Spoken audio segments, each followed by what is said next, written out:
पाकिस्तान की हालत अभी ऐसी है कि धर्म के नाम पर, मेरा मतलब है मजहब के नाम पर लड़ने को तो तैयार हैं, पर मजहब के रास्ते पर चलने को नहीं। पाकिस्तान ने अमेरिका से F-16 फाइटर जेट इस समझौते के तहत खरीदा था, वो भी लोन पर। इस समझौते के तहत खरीदा था कि वो इसका इस्तेमाल सिर्फ और सिर्फ आंतरिक सुरक्षा और आतंकवाद के खिलाफ करेगा और अमेरिका और इंडिया के खिलाफ कभी नहीं करेगा। और हाल ही में चल रहे वॉर में उसने इस समझौते की बत्ती बना के दिखा दी।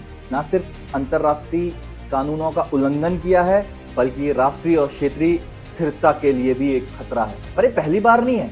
2019 में भी बालाकोट स्ट्राइक के बाद पाकिस्तान ने इंडिया के खिलाफ F-19 का इस्तेमाल किया था, जिसके लिए अमेरिका ने 14 देशों के सामने उसको बहुत गालियां दी।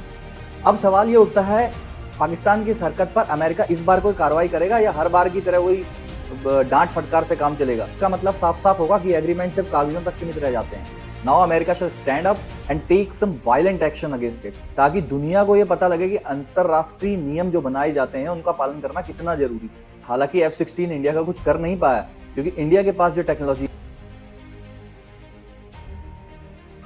पाकिस्तान की हालत अभी ऐसी है कि धर्म के नाम पर, मेरा मतलब है मजहब के नाम पर लड़ने को तो तैयार हैं, पर मजहब के रास्ते पर चलने को नहीं।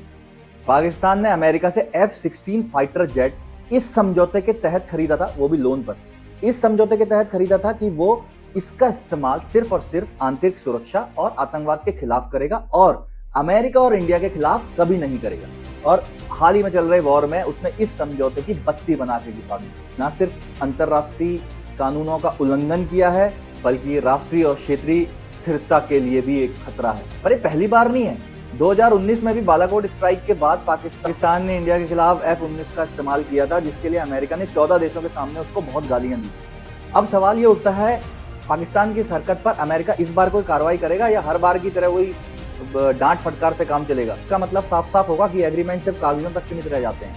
Now America shall stand up and take some violent action against it, ताकि दुनिया को यह पता लगे कि अंतरराष्ट्रीय नियम जो बनाए जाते हैं उनका पालन करना कितना जरूरी है। हालांकि F-16 इंडिया का कुछ कर नहीं पाया, क्योंकि इंडिया के पास जो टेक्नोलॉजी